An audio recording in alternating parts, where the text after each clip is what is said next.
আজকে আমরা সবাই অনেক খুশি, কারণ আমাদের মাননীয় শিক্ষামন্ত্রী আমাদের সাথে দেখা করতে হবে অধীর আগ্রহে, তাই আমরা ওনার জন্য অপেক্ষা করছি। এখানে অপেক্ষারত অবস্থায় দাঁড়িয়ে আছি। আশা করি কিছুক্ষণের মধ্যেই উনি চলে আসবে এবং আমাদের সাথে দেখা করবে।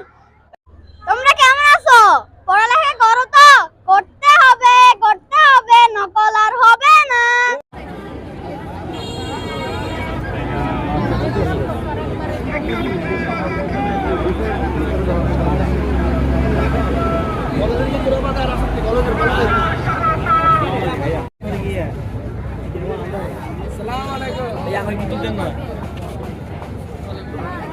আমাদের শিক্ষামন্ত্রী নোয়াখালী প্রযুক্তি বিশ্ববিদ্যালয়ের 20তম প্রতিষ্ঠা বার্ষিকী উপলক্ষে এসেছেন। শিশুপাতে ওনার সফরের মধ্যে দিয়ে এই পথ দিয়ে যাওয়ার সূত্র ধরে আমাদের এখানে অবস্থান। আমাদের ওনার কাছে দাবি হচ্ছে এই ঐতিহ্যবাহী কবিরহাট কলেজে অনার্স চালুকরণ, পাশাপাশি এখানে শিক্ষক স্বল্পতা আছে এবং ভারপ্রাপ্ত দিয়ে চলছে। আমরা চাই যাতে করে ভারপ্রাপ্ত শিক্ষকদেরকে মুক্ত করে প্রিন্সিপাল নিয়োগ দিয়ে এই শিক্ষা প্রতিষ্ঠানের ঐতিহ্য ফিরে আসুক, শিক্ষার পরিবেশ ফিরে আসুক।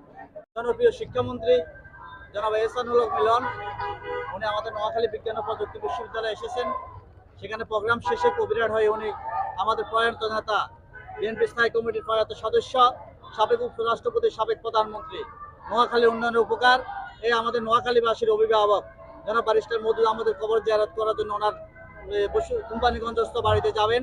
আর এই যাবার পথে মাননীয় শিক্ষামন্ত্রীকে স্বাগতম জানানোর জন্য আমরা এই কবিরহাট এলাকার মানুষ আমরা একত্রিত হয়েছি। আজকে আমাদের মাননীয় মন্ত্রী এহসানুল হক মিলন স্যারকে এক নজর দেখার জন্য এবং আমাদের কবিরহাট সরকারি কলেজ ছাত্রদল এবং কবিরহাট সরকারি কলেজের শিক্ষক পরিষদ সহ কলেজের কিছু দাবি দাওয়া নিয়ে ওনার সাথে আমাদের কিছু দাবি দাওয়া নিয়ে আমরা এই জায়গায় দাঁড়িয়েছি। আজকে এই দাবি দাওয়াগুলো ওনার সামনে আমরা পেশ করব।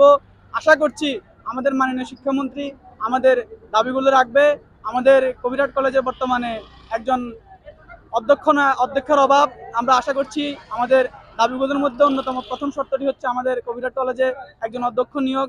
আমরা আশা করছি আমাদের মাননীয় শিক্ষামন্ত্রী অতি দ্রুত আমাদের কলেজে একজন অধ্যক্ষ নিয়োগ করবেন এবং আমাদের বিজ্ঞান বিভাগে শিক্ষকের সংকট আছে, আমাদের শুধুমাত্র একজন শিক্ষক আছে।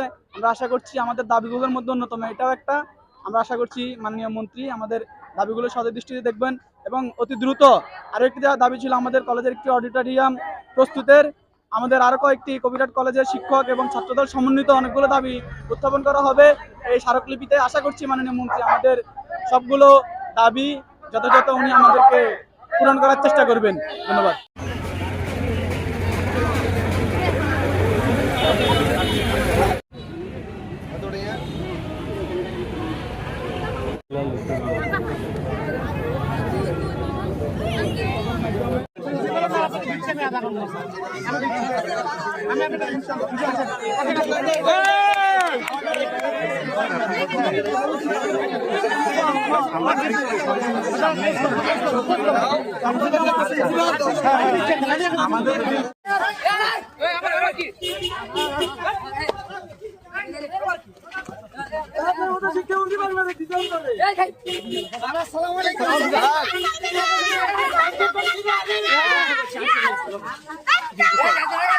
ঠিক আছে।